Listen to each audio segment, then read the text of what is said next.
This is TLV1.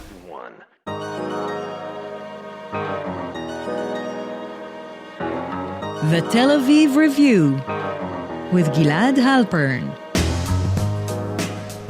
Hello and welcome to the Tel Aviv Review, a program dedicated to the word, to the thought and to debate. I'm your host Gilad Halpern, and every week I'll be engaging in close encounters of the intellectual kind with writers and scholars, or simply people of ideas of all types and vocations who have done something to make our lives a tad more interesting.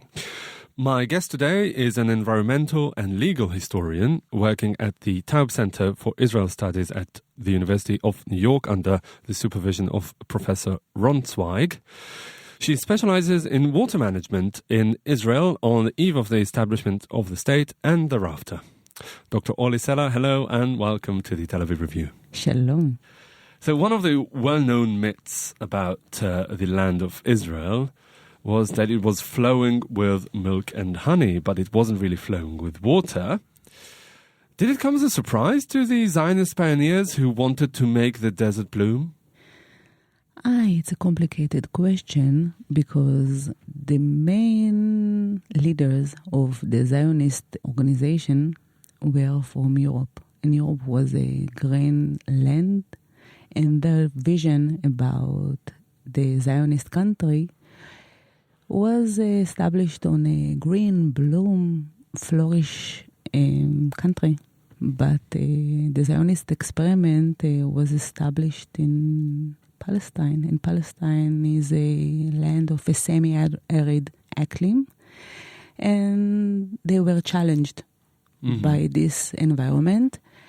And they have done everything in order to convince the world that this piece of land can sustain their dream. So for them, modernity equaled agricultural development in a way? Yes. And they also thought that the way to convince the world, as you say, to make their endeavor sustainable was to say that this is the case. It was not only to say, it's to convince. To come up with backing to this claim? Yes, and they put a lot of effort in order to support this idea. They bought and arranged the best well-known expertise from hydrologists and engineers were recruited to maintain this idea that Palestine can become a modern country. Yes, and they can overcome the savage. And there is plenty and ample resources of water to use in order to maintain this idea. And it was not simple. Yes, so what did these hydrologists do? They were experts after all. They had to reflect reality somehow. And was their opinion, did it really reflect reality? Yes. Because in Israel, the issue that needed to be answered was the obstacle that a lot of water was located in the north and plenty of lands were located in the south, in the Negev. Desert. Yeah. So the answer, the key to solve this issue was to bring the water from the north to the south, and this can be done by water schemes. And there was a very famous hydraulic engineer by the name of Walter Loudermilk. He was an American, and there was another one by the name of Benjamin Hayes, and some more were building the professional concept that Palestine can absorb the million of Jews who will flock to the Zionist experiment. So there's in the really Middle East. Enough water for everybody. The question is how you distribute it. This is another question, and this is a political and a legal question, yes. Mm-hmm. But the thing is that it all started in the pre-state years when Correct. The de facto ruler of this country wasn't the Jews themselves, Correct. but the British. To what extent? The Ottoman, and then... the Ottoman until the end of the 19th century, yes. The end of the First World War, and then the British for another 30 years. How did this Zionist endeavor, I mean, their struggle to deal with water shortage in this country, play into their relationship with the rulers? Oh, I will cover the legal point of view. When the first Zionists came to Palestine, the ruler was the Ottoman, and it was the Ottoman law. According to the Ottoman law, there were 3 obstacles that should be overcome. And it was not just in the end of the Ottoman era. You can see that the British mandate had to cope with those 3 obstacles, and then the Israeli regime in the first decade of the establishment of the State of Israel. The first obstacle was the fact that water rights were totally connected to the land rights from the legal point of view. It means that you cannot arrange, you cannot touch, you cannot change, you cannot... So whoever owns the land owns the water that's on it? That's it. So you couldn't, if someone owned the land in the north of Israel, you couldn't just take the water that's on it and transport it to the south? That's it. You must arrange the land issues in order to influence the water issue. It cannot be detached. Mm-hmm. And this idea, from the legal point of view, was the first obstacle. The second one was the idea, the legal idea, that was called in the Ottoman law ab antique. It means that the first one who catch the water rights is the owner. And people who are coming after him should respect the fact that he is the first one to come. It means that even if the first one is not a very well using owner of the waters, still the people who will come after him with great ideas of development should always respect the first one, the one who came before them. And buy the rights for the water from him? What does that mean? Yes, of course. When I'm saying from the legal point of view to respect, it means if they want to use the water, they should purchase the... So if someone set up, I don't know, a shepherd set up Yes. a very rudimentary facility next to some water resource, I don't know, even a bucket. So that means that he is the owner of that water resource. And if someone came and said, I want to build this huge hydraulic facility now, we have to pay that person forever. Yes. Yes. Okay. Yes. And the third obstacle? And the third obstacle is the idea that underground water belongs to God. It means to nobody. They are, we say it in Hebrew, hefker. Uh-huh. And if you are the owner of the land, you can take up the water, and when you bring them to the surface, they become yours. Uh-huh. You are the owner of the underground water. And if you are a Zionist in the British mandate, it's fantastic because you are the owner of the land. Jewish people bought the land, and then they... And they also had the technology to do it. Yes. And then they can use the water on the surface. But the same idea was an obstacle for the government of Israel after the establishment of the State of Israel because they become the government. Okay, so if there were 3 major obstacles here, that could be interpreted either way. I mean, it was an asset and an obstacle at the same time. It depends if you are the government or the owner. That's it. Yeah. So why didn't the authorities, whether it was the British or the State of Israel after its establishment, change the regulations immediately? This struggle... because it was only arranged, if I understand your work, only with the enactment of the water law in 1959. Not completely. That's the point, not completely. And this is the issue. We started to speak in the beginning of the conversation about the establishment of the idea that there is plenty of water in Israel and there is plenty of water resources, and it is just a usage-dependent, clever, smart usage of the resources, and the development issue will be solved. So it took some time for the penny to drop that there's actually water shortage in the country. And the reason for this phenomenon, that you can say that before the establishment of the State of Israel, the Zionists wanted to emphasize the fact that there is plenty of water. And as I told you, they put a lot of efforts in order to maintain this idea. And then after the establishment of the State of Israel, it just flipped to the other side. And the motto, the propaganda was save every drop. It became a very well-known public campaign in this country that actually lasted until... It lasts until today, doesn't Almost. it? Almost. Now less so with the desalination that's taken hold. But I remember as a child it was really everywhere that this country has very few water resources, and for us, good citizenship means to save every drop. Chaval al kol tipa in Hebrew. So how did this come about, really? How did this change? Did it come from the top? Was it a top to bottom kind of thing? Yes, it was done it's not occasionally. And it's fascinating to understand this flip-flop. And when exactly did it happen? After the establishment of the State of Israel. So throughout the mandate years, as you say, this is Parashat HaMayim. Right, the watershed. No pun intended, eh? So during the mandate years, the Zionists convinced themselves that there's still plenty of water, and it all depends on how you use it. It was not to convince just themselves, it was not enough. The issue was to convince the world, the world opinion. And the British authorities as well, because that's part of why they deserve a state and are qualified to run a state. Correct. All this issue, of this idea of the absorption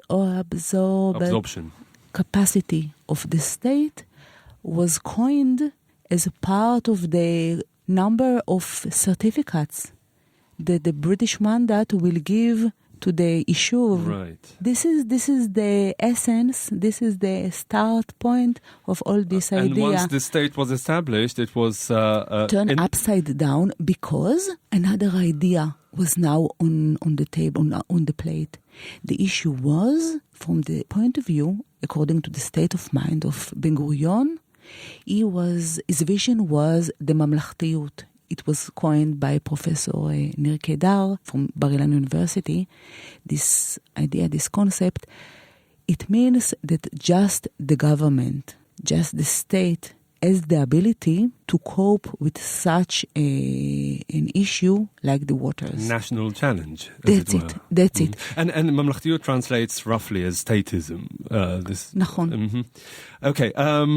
So only because the state was established, they thought now is the time to deal with the problem, that they now have the capacity to deal with the problem as a state? No. The struggle, of course, the Zionists have done everything in order to bloom this place.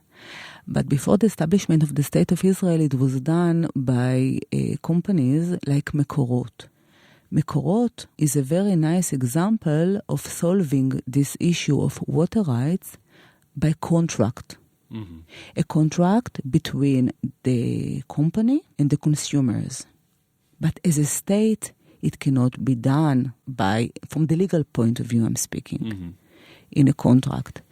The vision of Ben Gurion, and it was said explicitly by Ben Gurion on 49, when he spoke about the pillars of the establishment of his vision about the establishment of the State of Israel. One of them was said explicitly to nationalize the water. Mm-hmm. It means that on 49, the legal act of nationalizing the water was still a vision. Right. And this came about with the water law in 1959. That's the point. But why did it take so long? If it's an issue of such national importance, why did it wait 10 years? Because it was a struggle. It was a struggle and that's why it was the idea of save every drop. There is such a shortage of water. It is such an issue. It's so extreme situation that the only body that can address this every problem is the government. Mm-hmm. But it was not obvious. It took them almost 9 years, and there were some attempts, legal attempts, to overcome this issue and to nationalize the water during those years after the establishment of the State of Israel on 48 till 59, when the water right was enacted. But the government couldn't pass it in the Knesset, imagine. Why was there such a huge opposition? Because there were private owners of legal rights. The kibbutzim, the moshavim, this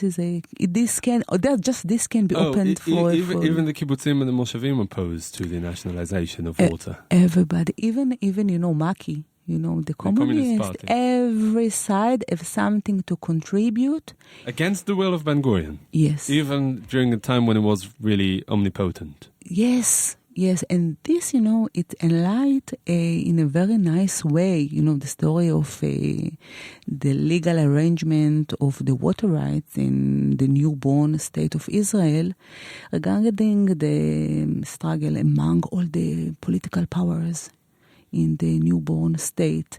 There is the cliche, Israel was a socialist, Israel was a communist, Israel was... authoritarian. Yes, and you see, when you look at it, in a more subtle look, you see there was a mixture of powers, and the end point was, and I'm saying it, after speaking with Mordechai, the late Mordechai Vershuvsky. Mordechai Vershuvsky was the first legal advisor to the water commissioner of the State of Israel, of the Netzivut HaMaim. And who later became a politician himself. Nachon, yes. It was fascinating conversations with him, and I spoke with him about his experience as the legal advisor of, and he told me about those struggles in the Knesset. And the end point is that when Chok HaMaim, the water law, was enacted on Tisha B'Av, 1959. Yes, it's funny. Yeah. It was 13 August. They weren't allowed to drink it, but they could nationalize it. No, that's the point. In the Water Act 1949, you cannot 59. Yes, you cannot find anywhere, not in the explanation words, not in the bill, not anywhere, the word nationalization. And but de facto. No nationalization in a water law. You can see it on the first line, the first words in the water law. The water resources are the public property, they are under control of the state, of the government, and they are going to be used for the prosperity of the land. How is this different to nationalizing it? This wording, and I spoke about it with Mordechai Vershuvsky, it's an issue to find the right, again, subtle wording in order to say it and in order to... So was it really a way to satisfy everybody? Yes. It was a compromise. It was a compromise, and the idea behind the water law, the Israeli water law, was to maintain the legal status of the water rights in Israel, the private legal rights, the public water rights, the healthcare, everything as is. But the water right will be under a very strict control of the government. And parallel, we spoke about those 3 obstacles. Yeah. They were solved in the water law. So from the legal point of view, the main idea in the water law was to overcome those 3 obstacles, and it was very important. Did it prove successful? It is very important because the first main thing in the water law was to detach the land rights and the water rights. It means that now you can recognize water as a separate property from the land. No, I understand, but did it solve Israel's water problems? You are asking me... No, but did the new regulation prove itself? That's what I'm asking. It's let's say now it's beyond the scope of our conversation. All right. Okay. And we'll leave it there. Dr. Orli Sela, you're an environmental and legal historian at the Taub Center for Israel Studies at the University of New York, specializing in water management in Israel on the eve of the establishment of the state and thereafter. Thank you very much for coming in today. Thank you very much. That brings us to the end of our show today. Thank you very much for listening. Also, big thanks to Alex Benish, the technical producer of this show. I'm Gilad Halpern, signing off here in Tel Aviv. Do join us again next week for another edition of the Tel Aviv Review. And until then, goodbye.